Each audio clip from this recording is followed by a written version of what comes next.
Hi guys, it's reaction time. We've got Skull and Crossbones and Time Thief.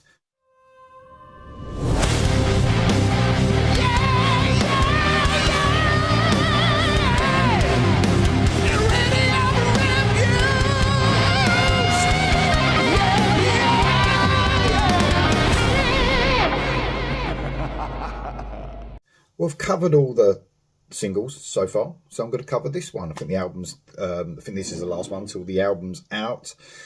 Been some great songs so far, and absolutely fantastic from this band. Without further ado, Ralph, give me a nudge on this one as well. This is Skull and Crossbones and this is Time Thief. Here we go.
Man, very cool again. Very classic sounding. Very classic sounding. Almost like early 90s power metal, if you like.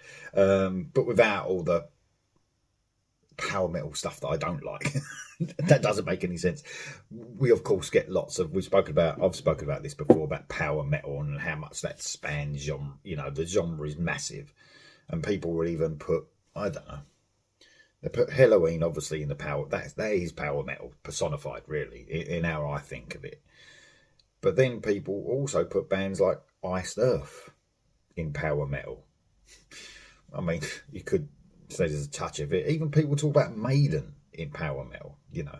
So, you know, however you... It's difficult with genres, but however you sort of like talk about power metal, especially, it just spans so many different bands or people's interpretation of it. I mean, these are more in that sort of Maiden guys, I would say, you know, less of that happy power metal, if you like. How to describe it, I don't know, but you know, is that sort of happy power metal is a sort of power metal that doesn't twig or doesn't really, you know, sort of spark me. I don't get along with that so much. I mean, Halloween, okay in doses, even the new album, Some of it's a bit too happy for me, and some of it's darker and is a better thing for me. And I think it goes, this band are definitely in that darker sort of end, not quite Iced Earth, but it's somewhere in between, very Maiden-esque, a bit Queensryche-esque, a bit Crimson Glory, if you like. Even vocally, I think I mentioned this, especially on the first song that they bought off this album, the single, where the singer sort of does these sort of almost out of nowhere, these higher shrieks, if you like, in the middle or stuff, almost like a Jeff Tate-esque sort of vocal. It's a great song. I love the way that riff is just so classic but so cool to listen to.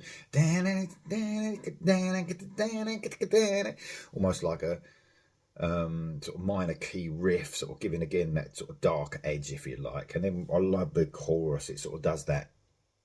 I hate saying half time because I got corrected once when it just slows down.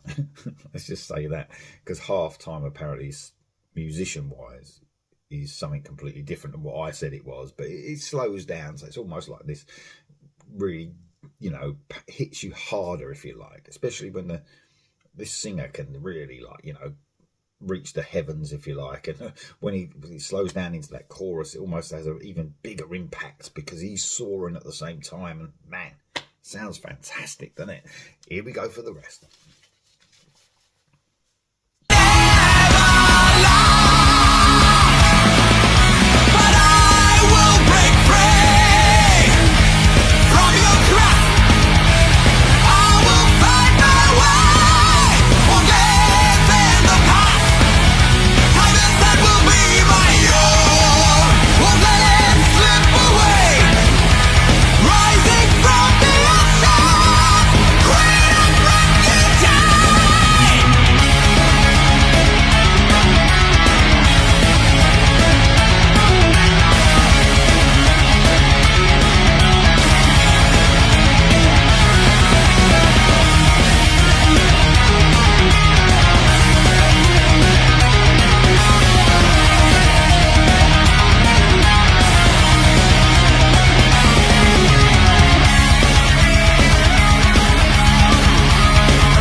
Just got to mention, might have mentioned already, but the brilliant intricate guitar playing on there. I mean, man, some amazing musicianship. That the solo there, the twin lead parts that were just fantastic. Again, very classic sounding, but man, you can't get enough of a twin lead, can you? A brilliant galloping, darker power metal track from the brilliant Skull and Crossbones. Let me know what you think of Time Thief in the comments below. See you soon.